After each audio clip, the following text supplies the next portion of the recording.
Salut tout le monde. Aujourd'hui, on plonge dans l'univers de l'animation japonaise pour découvrir l'histoire fascinante de MAPPA. Le studio derrière des chefs-d'œuvre comme Jujutsu Kaisen, Chainsaw Man et Attack on Titan The Final Season. Comment un vétéran de l'industrie a-t-il fondé ce studio devenu incontournable en une décennie? Tout commence en 2011, lorsque Masao Maruyama, cofondateur de Madhouse, décide de créer son propre studio à l'âge de 70 ans. Son objectif? Produire le film In This Corner of the World. Il fonde alors MAPPA, acronyme de Maruyama Animation Produce Project Association, un pari audacieux qui marquera le début d'une nouvelle ère dans l'animation japonaise. MAPPA ne tarde pas à s'étendre. Le siège est établi à Nakano, Tokyo, suivi de l'ouverture de studios à Sendai et Osaka. Cette expansion permet au studio de gérer plusieurs projets simultanément et d'intégrer des technologies innovantes comme la 3D. En avril 2025, MAPPA compte 467 employés répartis sur ses 3 sites. Le studio fait ses premiers pas avec des séries remarquées. Kid on the Slope en 2012, une collaboration avec Tezuka Production réalisée par Shinichiro Watanabe. Teikyu en 2012-2013, une comédie sportive déjantée avec 108 épisodes de 90 secondes. Ou encore Terror in Resonance en 2014, un thriller psychologique en 11 épisodes également réalisé par Watanabe. Ses premières œuvres posent les bases du style MAPPA, audacieux, varié et surtout de qualité. En 2016, In This Corner of the World sort enfin après 5 ans de production. Le film est acclamé par la critique, remportant le Japan Academy Prize du meilleur film d'animation et générant 2,5 milliards de yens au box-office japonais. Une version longue de 168 minutes sera même proposée en 2019. MAPPA enchaîne ensuite les succès comme Yuri on Ice en 2016 qui devient un phénomène mondial avec 7 Crunchyroll Anime Awards, Attack on Titan The Final Season en 2020-2023, une série épique en 3 parties, saluée pour sa qualité visuelle. Jujutsu Kaisen en 2020, élu Anime of the Year en 2024 avec un film préquel en 2021. Et pour finir, Chainsaw Man en 2022, une adaptation très attendue avec un film Rise Arc prévu pour septembre 2025. Ces œuvres propulsent MAPPA au sommet de l'industrie de l'animation. Et ça, on sait pourquoi. MAPPA ne se limite pas aux séries et films. Le studio réalise des clips pour des artistes comme YOASOBI et Eve, ainsi que des cinématiques pour des jeux vidéo tels que Persona 5 Royal et Ark Survival Ascended.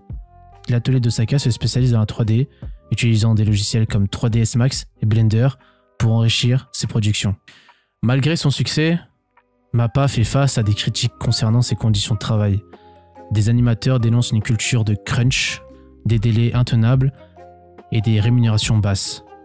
Certains parlent même d'une usine où la formation est négligée et les contrats restrictifs. Le studio a répondu à ces accusations, affirmant respecter la légalité de ces pratiques, mais les débats persistent. Malgré tout, MAPPA ne ralentit pas. Pour 2025-2026, le studio prévoit la saison 2 de Hell's Paradise, la saison 2 de Vinland Saga, un projet original intitulé Zenshu, une adaptation de Ranma 1-2, des films compilations comme Attack on Titan The Last Attack et Jujutsu Kaisen Hidden Inventory. Le studio continue d'investir dans la 3D et les partenariats cross-média pour répondre à une demande mondiale croissante. MAPPA ne ralentit pas et prévoit plusieurs sorties majeures pour 2025, renforçant sa position dans l'industrie de l'animation. Les films qui sont attendus comme Chainsaw Man The Movie Rise Arc, prévu pour le 19 septembre 2025 au Japon. Ce film adapte l'arc de Rise du manga, réalisé par Tatsuya Yoshihara.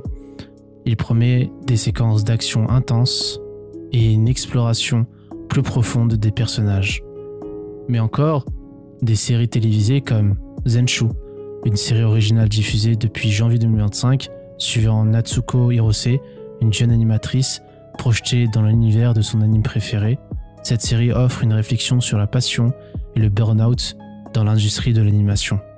Lazarus, créée par Shinichiro Watanabe, cette série de science-fiction se déroule en 2052, où une équipe spéciale tente de sauver l'humanité d'une drogue mortelle, avec une bande non signée, Kamasi Washington et Bonobo.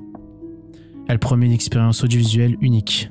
Ou encore, pour finir, Doro et Doro, saison 2, la suite très attendue de cette série culte et en préparation, avec une sortie prévue sur Netflix en 2025. Les fans, du coup, retrouveront l'univers dystopique et les personnages déjantés qui ont fait le succès de la première saison. Ces projets démontrent la volonté de MAPPA de diversifier ses productions en explorant de nouveaux genres et en collaborant avec des talents variés. Vous connaissez maintenant l'histoire de MAPPA, un studio fondé par un vétéran passionné qui a su s'imposer en une décennie comme un pilier de l'animation japonaise. Entre chef-d'œuvre et controverse, MAPPA continue de faire parler de lui. Mais la question la plus intéressante est, vous, quel est votre anime préféré du studio? Dites-le moi en commentaire. Moi, personnellement, c'est SNK. Shingeki no Kyojin, cet anime m'a profondément ému, m'a bouleversé, vraiment sous différents aspects. L'histoire est juste incroyable, l'animation est juste magnifique. Voilà, en tout cas, ce n'est que mon avis. Dites-moi quel est votre meilleur anime préféré pour vous. Ce sera tout pour cette vidéo, je vous remercie de l'avoir visionné et on se retrouve à la semaine prochaine pour une nouvelle vidéo.